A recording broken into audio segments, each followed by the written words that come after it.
বাংলাদেশে কিডনিজনিত সমস্যা বর্তমানে একটি বড় জনস্বাস্থ্য সমস্যায় কিন্তু পরিণত হচ্ছে। বিভিন্ন পরিসংখ্যান কিন্তু বলছে যে প্রায় প্রতি বছর নতুন করে 40,000-এর অধিক সংখ্যক মানুষ তাদের কিডনি বিকল হচ্ছে, তাদের ডায়ালাইসিস হচ্ছে বা কেউ কেউ মৃত্যুবরণ করছে, এবং এই সংখ্যাটা ধারণা করা হচ্ছে যে অদূর ভবিষ্যতে আরও বেশি বৃদ্ধি পাবে। আজ আমরা এই বিষয়গুলি নিয়ে বিস্তারিত আলোচনা করার চেষ্টা করব। দর্শক, আপনাদের সবাইকে আমন্ত্রণ জানাচ্ছি এসকে ফার্মাসিউটিক্যালস লিমিটেডের সৌজন্যে এখন টিভি নিয়মিত আয়োজন আরোগ্য নিকেতন। সাথে আছে আমি নুসরাত দীপা।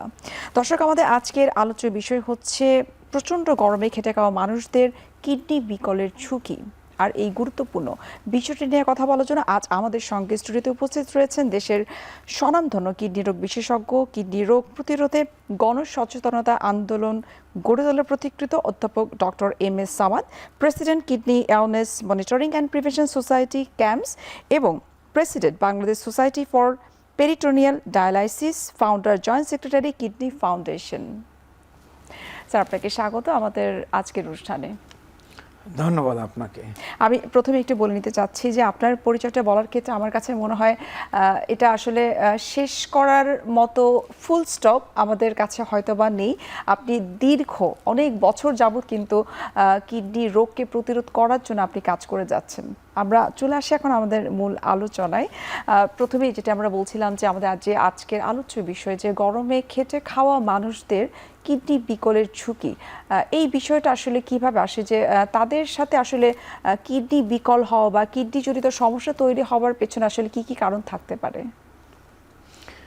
দেখুন, আমরা মানে যে কিডনি বিশেষজ্ঞ হিসাবে আমরা যতটুকু জানি যে কতগুলো কমন কারণ সেটা নিয়ে প্রায় আমরা কথা বলি, যে কিডনি বিকল হয়ে যাওয়ার বা কিডনি রোগ হওয়ার প্রধান কারণ ডায়াবেটিস, উচ্চ রক্তচাপ, গ্লোমেরুলোনেফ্রাইটিস বা সাধারণভাবে পানি কম খাওয়া, যেটা আমরা গতানুগতিক যেগুলো জানি আর কি, যে অতিরিক্ত ওজন বা বেদনানাশক ওষুধ খাওয়া, ইনফেকশন হওয়া, পাথর হওয়া, বংশগত অনেক এই কারণগুলো জানি। কিন্তু যে কারণটা আমাদের কাছে মানে আমাদের যে বিশেষ করে যদি আমরা কয়েক বছর আগেও চলে যাই, যে কারণটা বলতে গেলে একেবারে অজানাই ছিল প্রায়, সেটা হলো যে যারা মাঠে ঘাটে রোদে যারা কাজ করে বা প্রচণ্ড গরমে যারা কাজ করে তাদের বিশেষ এক ধরনের কিডনি বিকল হয়, যেটা আমরা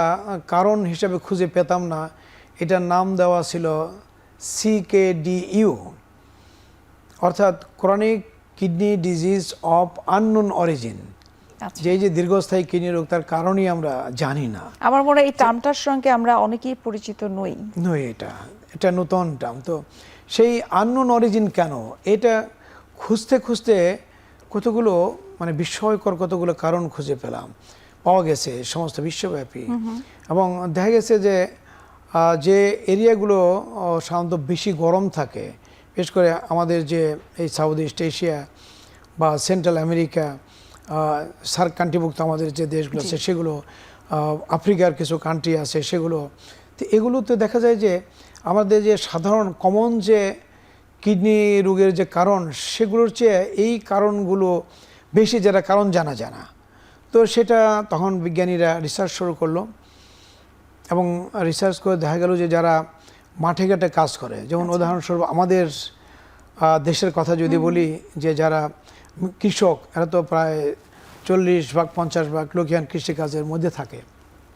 তখন এই যে যারা কৃষক শ্রেণী যারা আছে, এরা কিন্তু দেখা যায় যে এই যে সামারের মধ্যে প্রচণ্ড খরা, রোদ, এর মধ্যে কাজ করে যাচ্ছে, এবং এদের পানি পিপাসা হয়, পানি ঠিক মতো খাচ্ছে না, এদের একটা ডিহাইড্রেশন হয়। অন্যদিকে যদি দেখেন যে যারা রিক্সা চালায়, কি প্রচণ্ড গরমে রিক্সা চালায়, ঘাম হচ্ছে, তারা ঘাম মুছতেছে আবার রিক্সা চালাচ্ছে, কিন্তু ওইভাবে পানি খাচ্ছে না তারা। যারা মিডল ইস্টে যারা কাজ করে, ঘামের সঙ্গে তো অনেক ধরনের ইলেকট্রোলাইটসও কিন্তু বের হয়ে যাচ্ছে। জি, পানির সাথে পানিও বেরিয়ে যায়, সোডিয়াম, পটাশিয়াম, এগুলো বিশেষ করে সোডিয়াম, এগুলো বেরিয়ে যায় শরীর থেকে, এগুলো বেরিয়ে যাওয়ার জন্য এদের পানির শূন্যতা দেখা দেয়, ডিহাইড্রেশন হয়। এবং যারা মিডল ইস্টে যে ইয়াং জেনারেশন, দেখবেন সব যারা মিডল ইস্টে কাজ করতে যায় সব ইয়াং জেনারেশন, এবং এদের দেখি প্রচুর মিডল ইস্ট থেকে ফিরে আসে তাদের কিডনি সম্পূর্ণ বিকল হয়ে। তো এদের কারণটা কি? এদের কারণটা দেখা গেল যে খুঁটিয়ে খুঁটিয়ে যে এই যে যারা রোদে কাজ করে, সেই রোদে কাজ করার জন্য এদের শরীর থেকে অনেক পানি বেরিয়ে যায়। তো সেই পানি শরীর থেকে বেরিয়ে যায় বলে এদের ডিহাইড্রেশন হয়। তো যখন এই পানি কিডনি দেখা দেয় যে শরীরে পানি কমে গেছে, তখন কিডনি কিন্তু তার কার্যক্ষমতা কমিয়ে দেয়, প্রস্রাবের পরিমাণ কমিয়ে দেয়। তো কমিয়ে দিলে কি হবে? তখন যে পয়জনগুলো আছে আমাদের শরীরে প্রতিনিয়ত যেটা ক্রিয়া বিক্রিয়ার ফলে যে অসংখ্য পয়জন তৈরি হচ্ছে সেগুলো আমাদের জমে যায়। এই জমে যাওয়ার জন্য দেখা যায় একটা সাময়িক একটা আকস্মিক কিডনি রোগ হয়, এটাকে অ্যাকুইট কিডনি ইনজুরি বলা হয়। তো গবেষণায় আরও জানা গেছে যে যাদের বারে বারে এরকম আকস্মিক কিডনি বিকল বা অ্যাকুইট কিডনি ইনজুরি হয়, তো প্রতিবারে যখন ইনজুরি হয় তখন দেখা যায় যে এদের যে ছাঁকনি, আমাদের কিডনির যে টোটাল যে ছাঁকন যন্ত্র বা নেফ্রন বলা হয়, প্রায় 24 লক্ষের মতো থাকে, প্রতিবারই কতগুলো করে ছাঁকনি নষ্ট হয়। তো এভাবে নষ্ট হতে হতে এই তাপজনিত কারণে এবং সেই তাপে যে তার ডিহাইড্রেশন হচ্ছে এবং সেই ডিহাইড্রেশনে পানি না খাওয়ার জন্য আমাদের কিডনি নষ্ট হয়ে যাচ্ছে। এবং এটাই আগে CKD-U হিসাবে আমরা ধরে নিতাম। শুধু তাপজনিত কারণই যে একক কারণ তাও না, আরও কতগুলো কারণ আছে যেগুলো সম্পর্কে আমরা খুব একটা গুরুত্ব দেই না। সেগুলো কি? যেমন ধরেন আপনার আমরা যে খাবারগুলো খাই, যেগুলো ফলমূল যদি বলি, সেখানে কিন্তু বিভিন্ন ধরনের ইনসেকটিসাইড ছিটানো হয়, ফল পাকানোর জন্য কার্বাইড সহকার বিভিন্ন ধরনের প্রিজারভেটিভ সেগুলোকে ইউজ করা হয়, বিভিন্ন রং কালার সেগুলো, ইভেন কাপড়ের রং যেগুলো হচ্ছে সেগুলো এই খাবারের সাথে এগুলো মিশানো হয়। আমাদের দেখা যায় একটু সুন্দর করতে, চকচকে করতে খাবারকে। তো এই যে আমরা ভেজাল খাবার আমরা অনেক সময় প্রিজার্ভ করার জন্য ফরমালিন ইউজ করা হয়, তো এই সমস্ত ভেজাল খাদ্যের জন্য এবং বিভিন্ন ইনসেকটিসাইড যে দেওয়া হচ্ছে সেগুলোর জন্য যেমন কিডনি নষ্ট হয়। আবার যারা এই ইনসেকটিসাইড যারা স্প্রে করে ধান খেতে বলেন, ফলের বাগানে করেন, সেগুলো কিন্তু তারা নিঃশ্বাসের সাথে তাদের দেহে প্রবেশ করছে এবং সেই ইনসেকটিসাইডের জন্যও কিন্তু তাদের কিডনি ধীরে ধীরে নষ্ট হচ্ছে। সে সম্পর্কে আমরা স্লো পয়জনিং হিসেবে সেগুলো হয়তো আমরা অতটা খেয়াল করি না। তো এই জিনিসগুলো আমাদের আমলে নিতে হবে। এগুলোও একটা কারণ যেগুলোকে আমরা সহজে আমাদের ধারণা কম, সেই জন্য এই ব্যাপারেও আমাদের সাবধান হওয়ার ব্যাপার আছে। তবে এই যে গরমের ব্যাপারটা, এটা নিয়ে কিন্তু এবছরের যে স্লোগান ছিল সেখানে তার বাংলায় যদি আমরা বলি এরকম যে সবার জন্য যে কিডনি দিবসের এবছরের স্লোগান যেটা ছিল যে সবার জন্য সুস্থ কিডনি, জীবন রক্ষায় বাঁচাও ধরনী। তো এখানে কিন্তু আমরা যেমন সবার জন্য আমরা সুস্থ কিডনি আমরা যেমন চাই, একটা হেলদি লাইফস্টাইল মেনটেন করে, পাশাপাশি জীবন রক্ষায় বাঁচাও ধরনী, অর্থাৎ এই প্ল্যানেট যে জলবায়ু পরিবর্তনের জন্য যে আস্তে আস্তে এটা ধ্বংসস্তূপে পরিণত হচ্ছে, মরুভূমি হয়ে যাচ্ছে, সেটাকে বাঁচানোর জন্য তাগিদ দেওয়া হয়েছে এবছর। কারণ এই জলবায়ু পরিবর্তনের সাথে কিডনি রোগের একটা বিরাট সম্পর্ক আছে। শুধু কিডনি রোগ না, অন্যান্য রোগের সম্পর্ক আছে, তবে কিডনি রোগের সাথে এই সম্পর্কটা অত্যন্ত ওতপ্রোতভাবে জড়িত। তো সেই জিনিসগুলো আমাদের মনে হয় সবার আমলে নেওয়া উচিত, সেটা বোঝা উচিত, বুঝে আমরা কিভাবে সেটা প্রতিরোধ করতে পারি সে ব্যাপারে আমাদের ব্যবস্থা নেওয়া উচিত। আমি যদি জলবায়ু পরিবর্তনের কথা বলি, যে বিগত 2000 বছরে যেটুকু টেম্পারেচার বেড়েছে মাত্র 1.2 ডিগ্রি সেলসিয়াস, কিন্তু যেভাবে কার্বন ইমিশন হচ্ছে, বিশ্ব যেভাবে উত্তপ্ত হচ্ছে, এইভাবে যদি চলতে থাকে তাহলে আগামী 25 বছর পরে এই টেম্পারেচার আরও 1.2 থেকে 2 ডিগ্রি পর্যন্ত বেড়ে যেতে পারে। এবং এটা কিন্তু গড় টেম্পারেচার বাড়া, এই টেম্পারেচার বাড়া এই না যে বাংলাদেশে বেড়ে যাচ্ছে, গড় মানে মেরুভূমি, মানে যেটা মেরু অঞ্চল আছে, যেটা আমেরিকা কানাডায় যেখানে বরফ জমে থাকে, সেখানেও কিন্তু টেম্পারেচার কিছু বাড়তেছে। কিন্তু আমাদের যেখানে উত্তপ্ত অলরেডি আছে, ওখানে যদি গড়ে যদি বাড়ে 1.2 ডিগ্রি সেলসিয়াস আমাদের এখানে কিন্তু তাপমাত্রা বেড়ে যাবে অনেক বেশি, এবং 2 ডিগ্রি বেড়ে গেলে এটা আরও বেশি বাড়বে। এবং এটা দেখা গেছে যে যদি এভাবে চলতে থাকে তাহলে 2100 সাল নাগাদ, অর্থাৎ এখন যে শিশু ভূমিষ্ঠ হচ্ছে সে যখন একটু বয়োবৃদ্ধ হয়ে যাবে, সে যখন যুবক হবে, তখন দেখবে যে এখানে প্রচণ্ড উত্তপ্ত আমাদের এই বাংলাদেশ এই ধরনের, সেখানে দেখা যায় বন সেগুলো উজাড় হয়ে যাচ্ছে গরমে। আমাদের যে যে মানে সমুদ্র যেটা আছে, সমুদ্রের যে পানির লেভেল সেটা উঁচু হয়ে যাচ্ছে, যার জন্য একটা 1/4 অথবা বেশি অংশ পানিতে তলিয়ে যাচ্ছে। যে পানি পাচ্ছি সেইটা লোনা হয়ে যাচ্ছে, লবণাক্ত হয়ে যাচ্ছে, সেজন্য আমাদের ফসলের পরিমাণ কমে যাবে, আমরা এই দূষিত পানি আমরা পান করতে হবে। তো এই যে পরিবর্তনগুলো, এগুলা 2100 সালে যখন যে শিশু এখন ভূমিষ্ঠ হচ্ছে সে কিন্তু তখনও আশা করি বেঁচে থাকবে, কারণ আমাদের গড় আয়ু এখন 72 বছর 73 বছর, এবং তারা বেঁচে থাকবে। তারা যদি বেঁচে থাকে তাদের জীবদ্দশাই দেখবে যে এই বাংলাদেশ তখন আর বসবাসের যোগ্যই না। আমরা তো এখনই স্যার বলছি যে কিডনিজনিত সমস্যা সেটি একটা বড় জনস্বাস্থ্য সমস্যা হয়ে দাঁড়িয়েছে বাংলাদেশের প্রেক্ষাপটে। এবং আপনি খুব চমৎকার করে বললেন যে 2100 শতকের যে জেনারেশন যারা রয়েছে তাদের জন্য তো পৃথিবীটাই অনেক হুমকি স্বরূপ হয়ে যাবে। আমরা এই বিষয়গুলো আরেকটু বিস্তারিত জানবো, যে আসলে যেমনটা আপনি বলছিলেন যে ধরণীকে ভালো রাখতে হবে, তাহলে আমরা ভালো থাকতে পারবো, আমাদের কিডনিও ভালো থাকবে। এই বিষয়গুলো আরো বিস্তারিত জানবো। একটা বিরতির সময় হয়ে গেছে, আমরা বিরতি নিচ্ছি।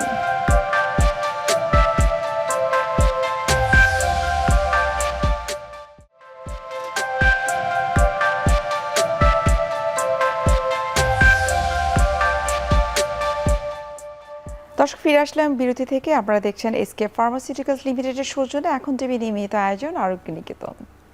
স্যার, আপনি বলছিলেন যে এই যে জলবায়ু পরিবর্তন এবং জলবায়ু পরিবর্তনের কারণে 2100 শতকের যে জেনারেশন তাদের জন্য কিন্তু অনেকটা হুমকি স্বরূপ হয়ে যাচ্ছে। একটু এখন জানবো যে বাংলাদেশে বন এবং প্রকৃতির উপরে এটার প্রভাবটা কিভাবে পড়ছে, কিভাবে ওই বন প্রকৃতি যে ক্ষতিগ্রস্ত হচ্ছে, পরিবেশ দূষিত হচ্ছে, সেটি আমাদের কিডনিকে কিভাবে ক্ষতি করছে। ধন্যবাদ আপনাকে আবারও। তবে এই জলবায়ু পরিবর্তন কিভাবে আমাদের কিডনিকে এফেক্ট করছে সেটা যদি আমরা বলতে চাই, দেখেন যে জলবায়ু যখন পরিবর্তন হয় তখন আমাদের প্রকৃতির কিন্তু অনেক পরিবর্তন হয়। যেমন উত্তাপ বেড়ে যাচ্ছে, যেটা বলছিলাম যে গড় উত্তাপ বাড়তেছে, সেই উত্তাপটা কিন্তু বাড়তেছে আমাদের মতো দেশে যারা যারা যারা এখনই আমরা গরমের মধ্যে বসবাস করি, এবং আমাদের এই দেশের তাপমাত্রা কিন্তু অনেক বেড়ে যাবে তখন। তো তাপমাত্রা বেড়ে গেলে কি হয়, বাড়ার সাথে সাথে দেখা যায় যে ঝড়, ঘূর্ণিঝড়, তাপদাহ এগুলো বেড়ে যাবে। আবার ঘূর্ণিঝড়ের পর দেখা যায় বন্যা, পরবর্তী বন্যা এগুলো বেড়ে যায়। একদিকে অতিবৃষ্টি হতে পারে ঘূর্ণিঝড় এগুলোর প্রভাবে, আবার অন্যদিকে দেখা যায় যে অনাবৃষ্টি, প্রচণ্ড তাপদাহে তখন অনাবৃষ্টি হচ্ছে। তো সেই অনাবৃষ্টিতে কী হবে, সমস্ত ফসল যত গাছপালা আছে সেটা ধ্বংস হচ্ছে। তো এগুলো কিডনির উপর ইম্প্যাক্ট কীভাবে পড়ে, যেমন যদি আগেই যারা বলছিলাম যে প্রচণ্ড যখন তাপ থাকে এবং তাপে যারা কাজ করে তখন কি হয়, আমাদের পানির শূন্যতা হয়। এবং পানির শূন্যতার জন্য আমাদের বারে বারে আকস্মিক কিডনি বিকল হয়, এবং শেষ পর্যন্ত এই বারে বারে কিডনি ছাঁকনি নষ্ট হতে হতে একসময় কিডনি সম্পূর্ণ নষ্ট হয়ে যায়।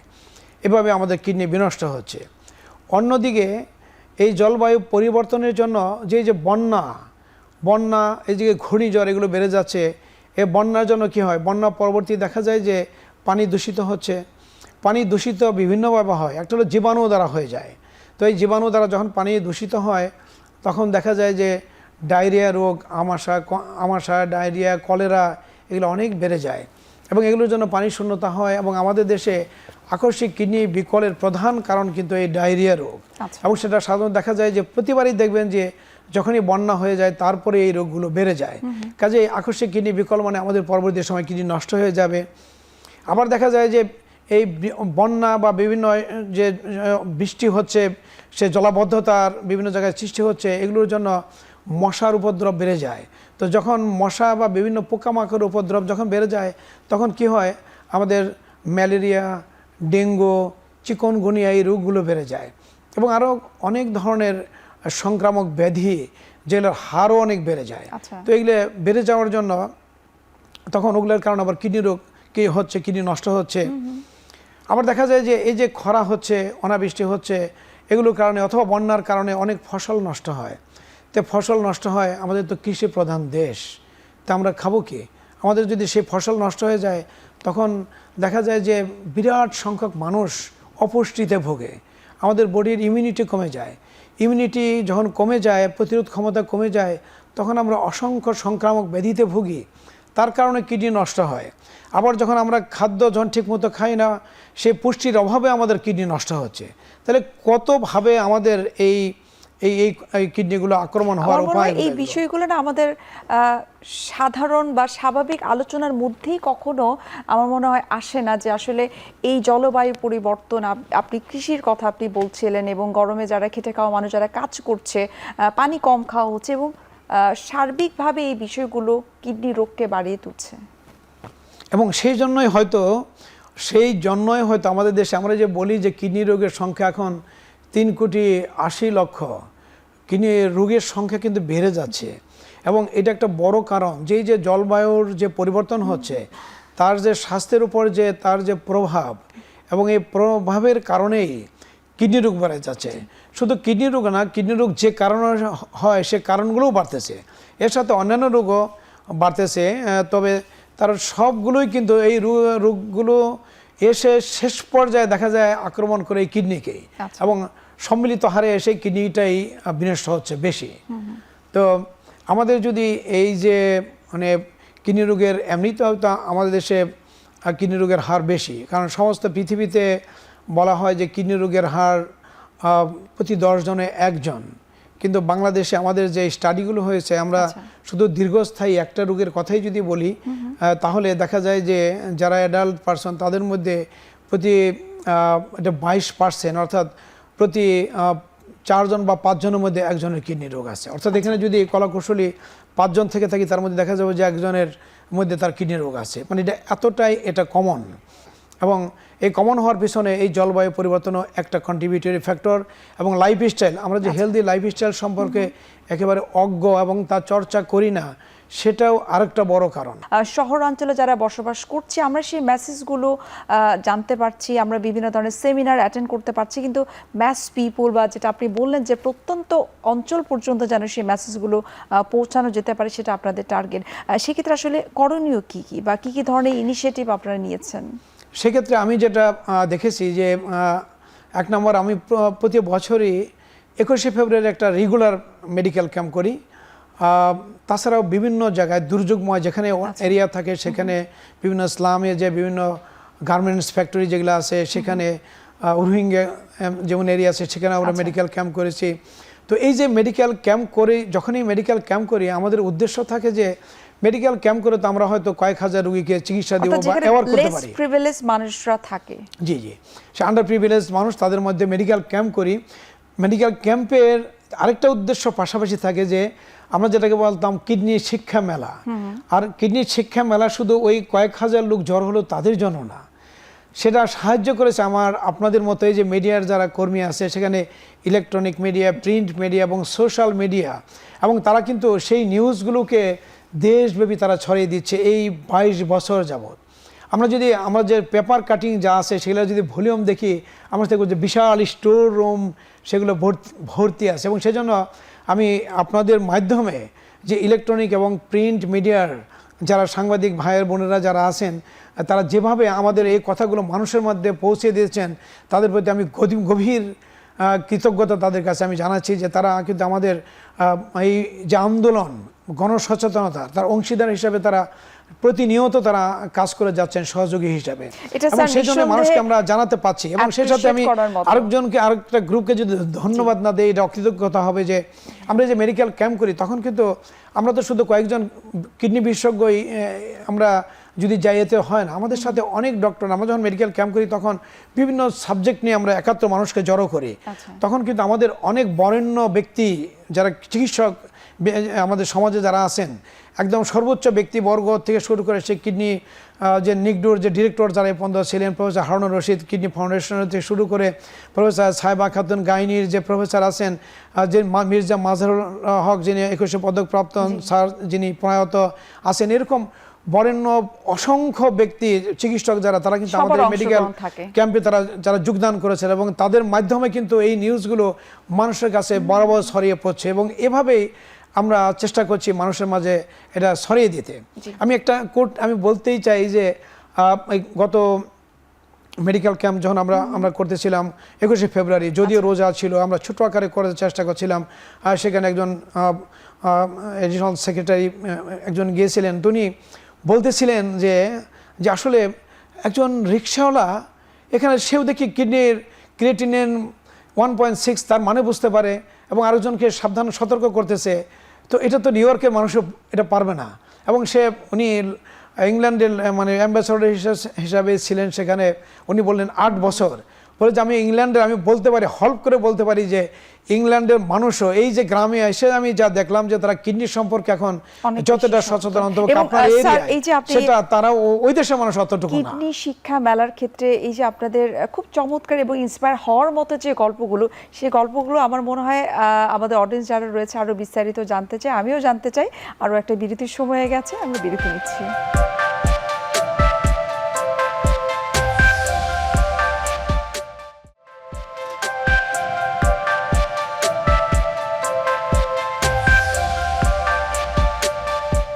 ফিরে আসলাম বিরতি থেকে। দর্শক, আপনাদের সবাইকে আমন্ত্রণ জানাচ্ছে এসকেএফ নিবেদিত এখন টিভি নিয়মিত আয়োজন আরোগ্য নিকেতন। স্যার, আপনি বলছিলেন যে কিডনি শিক্ষা মেলায় বিভিন্ন ধরনের কার্যক্রম থাকে এবং আপনি অনেক ইন্সপায়ার হওয়ার মতো কিছু গল্প বলছিলেন, সেগুলো আমাদের সাথে যদি শেয়ার করতেন।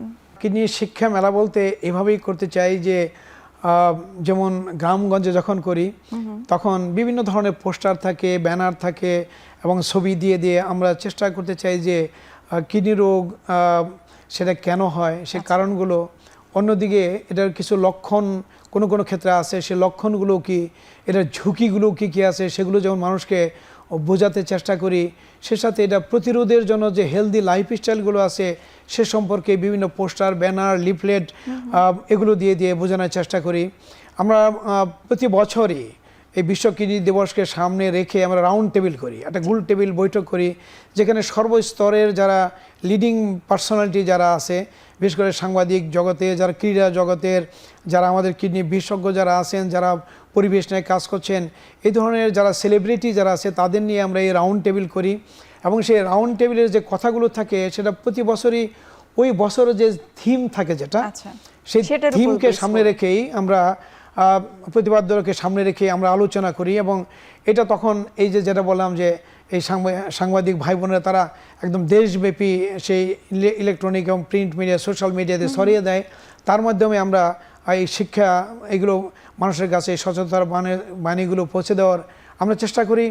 বিশ্ব কিডনি দিবসে কিন্তু অসংখ্য র্যালি হয় এবং আমাদের ক্যাম্পসের র্যালিগুলো যে শুধু ঢাকা কেন্দ্রিক তা না, আমরা বিভিন্ন ডিস্ট্রিক্টে এই ক্যাম্পসের কাজ করতে যে আমরা দেখতাম যে অনেক ডিস্ট্রিক্ট আছে যেখানে কোনো ডায়ালিসিস সেন্টার নাই এবং ডায়ালিসিস সেন্টার না থাকাতে সপ্তাহে যেখানে 2 থেকে 3 বার ডায়ালিসিস করতে হয়, তাদেরকে সেই মানে মাদারীপুর থেকে ঢাকায় এসে ডায়ালিসিস করতে হয়, টাঙ্গাইল থেকে ঢাকায় এসে ডায়ালিসিস করতে হতো। তো এদের জন্য তখন চাঁদপুর থেকে এসে করতে হতো। আমরা তখন চেষ্টা করি যে আমরা নিজেরা উদ্যোগ নিয়ে যে একটা ছোটো ডায়ালিসিস সেন্টার করে দেই। তো ডায়ালিসিস সেন্টার করে দেই এবং সেখানে বাড়ির কাছে থেকে যেন তারা নিজেরা ডায়ালিসিস করতে পারে। তা আমরা চেষ্টা করি যে বিভিন্ন ডিস্ট্রিক্টগুলোতেও বিভিন্ন র্যালি করে ওখানে যারা এলিট পার্সন আছে এবং ওখানে যারা সাংবাদিক আছে তাদের নিয়ে সেগুলো প্রচার করতে, যাতে মানুষ সচেতন হয়। তো এইভাবেই বিভিন্ন উপায়ে আমরা একদম সেই বিভিন্ন মেডিকেল ক্যাম্প, বিভিন্ন রাউন্ড টেবিল, বিভিন্ন র্যালি করে আরও বিভিন্ন অনুষ্ঠান, সাংস্কৃতিক অনুষ্ঠান আছে, ক্রীড়া অনুষ্ঠান আছে, এগুলোর মাধ্যমেও আমরা সেখানে এই কিডনি রোগ নিয়ে কিছু কথা, সচেতনতার কথাগুলো মানুষের কাছে পৌঁছে দেওয়ার চেষ্টা করি। তো আমরা বিগত 22 বছর যাবৎ এইভাবেই চেষ্টা করছি।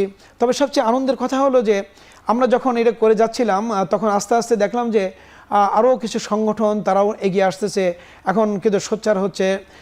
আমার সাথে Bangladesh renal association, kidney foundation এবং আরও অসংখ্য মেডিকেল কলেজগুলো যারা আছে এবং যারা মেডিকেল বিশেষ করে হাসপাতালগুলো আছে, তারাও কিন্তু এখন এই যে আমাদের যে র্যালি, যে আমাদের যে আন্দোলন, সেই আন্দোলনের তার সহযোগী হিসাবে তারা এগিয়ে আসতেছে। তা আমরা মনে করি এইভাবে যদি দেশব্যাপী আমরা এই যে কিডনি রোগ এবং তার প্রতিরোধ নিয়ে যে আন্দোলনটা আমরা গড়ে তুলেছি ক্যাম্প, সেটা যদি দেশব্যাপী ছড়িয়ে দিতে পারি তাহলে এটা প্রত্যন্ত অঞ্চলে, বিশেষ করে আপনাদের মতো যারা ইলেকট্রনিক এবং প্রিন্ট মিডিয়া আছে তাদের মাধ্যমে আমরা গ্রামগঞ্জ পর্যন্ত ছড়িয়ে দিতে পারবো। এবং আমি এখনও আশা করি যে আমাদের বাংলাদেশের মানুষ কিডনি সম্পর্কে এখন যতটা সচেতন, অর্থাৎ আমি যে 6 সালে 7 সালে যে সার্ভে করেছিলাম, যেখানে ইউনিভার্সিটির টিচাররা সহজ 10টা প্রশ্নের মধ্যে 3টা প্রশ্নের উত্তর দিতে পারে নাই, যে কিডনি কয়টা থাকে, কিডনি বুকে থাকে না পেটে থাকে না হাঁটুর নিচে থাকে, এই ধরনের 10টা প্রশ্নের 3টা প্রশ্নের উত্তর দিতে পারে নাই। এখন আশা করি একটা গ্রামের একদম অজপাড়া গ্রামের লোকেরা অন্তপক্ষে এই 10টা কোশ্চেনের অন্তকে 5-7টা উত্তর দিতে পারবো। এটুকু আপনি আশা করি একজনের উদাহরণ দিয়েছেন যে একজন রিকশাওয়ালা পর্যন্ত তিনি বলছেন যে ক্রিয়েটিনিন 1.6 মানে হচ্ছে যে এটি ভয়াবহতার দিকে যাচ্ছে। জি, তো এটুকু আমরা হয়তো এইটুকু মানে সচেতনতার চাবিকাঠি আমরা একটু নাড়া দিতে পেরেছি, এটুকু আমাদের কিছুটা সান্ত্বনা বা ইন্সপিরেশন। বাট আমরা মনে করি না এটাই শেষ, আমাদের আরও অনেক কাজ বাকি আছে মানুষের কাছে এগুলো পৌঁছে দেওয়া। কারণ আমরা কিন্তু জানি যে ধূমপান মানে বিষপান, গায়ে লেখা আছে সিগারেটের, এটা খুলে খুলে খাচ্ছে। যেখানে আগে হার ছিল 40-45%, এখানে কিন্তু এই যে বিগত 30 বছর যাবতের এগেনস্টে আন্দোলন করা হচ্ছে, এই 30 বছর 40 বছর বড় জোর 10 ভাগ কমিয়ে আনা গেছে স্মোকিং করা। তো সেখানে এই যে হেলদি লাইফস্টাইল, এগুলো আমরা একবার বললেই যে তারা এটা মেনটেন করবে তা না, প্রতিনিয়ত বলতে বলতে চর্চা করাতে করাতে প্র্যাকটিস করাতে করাতে মানুষ এটাকে রপ্ত করবে এবং আমাদের সেই জায়গায় সবাই মিলে সম্মিলিতভাবে যেতে হবে। আমরা তো অধিকাংশ ক্ষেত্রে আসলে বলে থাকি যে স্বাস্থ্য ব্যবস্থার উন্নয়ন করতে হবে, কিন্তু এই যে আপনি যেমনটি বলছিলেন যে ব্যক্তিগতভাবে সচেতন হওয়া এবং লাইফস্টাইল মডিফিকেশন এক্ষেত্রে অনেক বেশি গুরুত্বপূর্ণ। আপনি স্মোকিংয়ের কথা বলছিলেন এবং তার পাশাপাশি আমরা যদি ইয়াং জেনারেশনের কথা বলি, তাদের ক্ষেত্রে আর কোন কোন বিষয়গুলো রয়েছে যেগুলোকে তারা মডিফাই যদি করতে পারে তাহলে তারা সুস্থ থাকবে এবং তাদের কিডনিও ভালো থাকবে? এটা খুবই মানে গুরুত্বপূর্ণ প্রশ্ন আমি মনে করি। এটা এই জন্য যে আমাদের যে কোনো অভ্যাস, এই অভ্যাসটা কিন্তু গড়ে তুলতে হয় একদম ছোট থেকে। আমরা যদি বাচ্চাদের দিকে যদি নজর দিই এবং তাদের যদি হেলদি লাইফস্টাইল সম্পর্কে ধারণা দিতে পারি এবং সেটা যদি আমরা চর্চা করাতে পারি, তাহলে বাচ্চাদের কিন্তু মোটিভেট করা খুব ইজি, সহজে। তারা বাবা মার কথা শুনে, শিক্ষককে ভয় পায় শিক্ষকের কথা শুনে এবং তাদের মুরব্বীদের কথা শুনে। ক্যাম্পিংটা কতটুকু গুরুত্বপূর্ণ ভূমিকা পালন করতে পারে? এটা আমরা সেই কথাই বলতেছিলাম যে আমাদের কাজ হলো ক্যাম্পিংয়ের, এই যে ক্যাম্পিংয়ের কাজ থাকবে যে বাবা মাদের সচেতন করা, আমাদের কাজ থাকবে যে স্কুলের টিচারদের সচেতন করা, কলেজের টিচারদের, ইউনিভার্সিটির টিচারদের সচেতন করা, তো আমরা সর্বস্তরের মানুষ যারা আছে তাদের সচেতন করা। তাদের যদি আমরা সচেতন করতে পারি তাহলে তাদের মাধ্যমে কিন্তু একদম শিশুর থেকে আমরা সচেতন করতে পারবো। তো এই সচেতনতাগুলো কি? আমরা দেখি যে বাচ্চাদের, দেখবেন যে বাচ্চাদের যদি নজর দেন, দেখবেন যে এই ঢাকা শহরে যান, কয়টা খেলার মাঠ আছে, খেলাধুলার জায়গা আছে। তো বাচ্চারা যখন কান্নাকাটি করে, তারা খেতে চায় না, বাচ্চাদের মাদের ইচ্ছা যে তারা শুধু খাবে, মোটা হবে, নাদুস নুদুস হবে, চেহারা দেখবে। কিন্তু এই নাদুস নুদুস যে তাদের মানে ধ্বংসের মূল, তারা কিন্তু এটা বোঝে না। এটা বাচ্চাদের উচিত হলো যে তারা সুষম পরিমিত খাবার খাবে, প্রচুর পরিমাণে শাকসবজি খাওয়ার অভ্যাস করবে এবং ফাস্টফুড যেটা সেটা খাবে না। তারা প্রতিনিয়ত শারীরিক চর্চা, কসরত করবে। ঘরের মধ্যে হলেও যদি কিছুই না থাকে তাহলে একটা স্কিপিং করবে, লাফাবে। এটা দড়িদাতর লাফার জন্য বড় জায়গা লাগে না, ছোট্ট একটু ড্রয়িং রুম যদি থাকে সেখানেই তারা দাঁড়িয়ে দাঁড়িয়ে লাফাতে পারে। অন্তপক্ষে এইটুক তারা করুক, তারা শারীরিক কসরত করুক। তারা স্কুলে যাবে, তারা সাইক্লিং করুক, তারা হেঁটে যাক। মানে 2 কিলোমিটার 3 কিলোমিটারের জন্য কোনো হাঁটাই যথেষ্ট। 5 কিলোমিটার দূরে যাবে তারা সাইকেলে করে যাক, তাদের প্র্যাকটিস করাক, সাইকেলে করে যাবে আসবে, তাহলে শারীরিক কসরত হবে। আমরা এভাবে বাচ্চাদেরকে মোটিভেট করব। আমরা বাচ্চা বয়সে দেখেন যারা ধূমপানের যারা অভ্যাস করে খুব কমই আছে, যারা অ্যাডাল্ট হয়ে তারা শুরু করে। বেশিরভাগ শুরু করে যারা, বিশেষ করে যারা স্কুলের একটু যারা উপরের দিকে যায় এবং কলেজে যারা যায় তাদের থেকে এই ধূমপান শুরু হয়। টিনেজের একটা রোগ। এবং যারা ধূমপান করে, যারা দেখবেন যে মাদক সেবী যারা আছে, তারা প্রত্যেকেই দেখবেন যে আগে তারা ধূমপান দিয়ে শুরু করেছে এবং তারপরে তারা আস্তে আস্তে তারা মাদক সেবনের দিকে চলে যায়। কাজে আমরা যদি এই ধূমপানকে নিবারণ করতে পারি, প্রতিরোধ করতে পারি, এবং সেটা যদি ধূমপানের যে খারাপ দিকগুলো আছে, এখানে থেকে ক্যান্সার হয়, এখান থেকে হার্ট ডিজিজ হয়, এখান থেকে কিডনি নষ্ট হয়ে যায়, এখান থেকে অসংখ্য রোগের জন্ম দেয় এই ধূমপান, তামাক পান। এগুলো যদি বাচ্চা বয়সে তাদের পাঠ্যপুস্তক থেকে এবং বাবা মা যদি ঘরে তাদেরকে বারে বারে শেখায় এবং তারা যদি ভালো কাজ করে, তার পুরস্কার হিসাবে তাকে ওই ফাস্ট ফুড না দিয়ে তারাকে যদি বলে যে ঠিক আছে তোমাকে একটা দড়ি সুন্দর কিনে দিয়েছি স্কিপিং করার জন্য, এটা তুমি লাফাইবা, বা একটু বড় আছে তাদের ঠিক আছে তুমি ভালো রেজাল্ট করছো তোমাকে একটা সাইকেল কিনে দিলাম, তুমি সাইক্লিং করবে তুমি, তাহলে কিন্তু তাদের দেখবেন যে এই যে লাইফস্টাইল, তারা হেলদি লাইফস্টাইল দিকে তারা তখনই মোটিভেশন হলো। বলছেন যে অভিভাবকদের সচেতন হওয়াটা অনেক বেশি গুরুত্বপূর্ণ, এবং এই যে আপনাদের রাউন্ড টেবিল হয় সেখানে আসলে অভিভাবক যারা রয়েছে বা সমাজের যে সুনাগরিক যারা রয়েছে তাদেরকে আসলে অন্তর্ভুক্ত করা যেতে পারে কিনা সেই উত্তরটা আপনার কাছ থেকে জানবো। আরও একটা বিরতির সময় গেছে, আমরা বিরতি দিচ্ছি।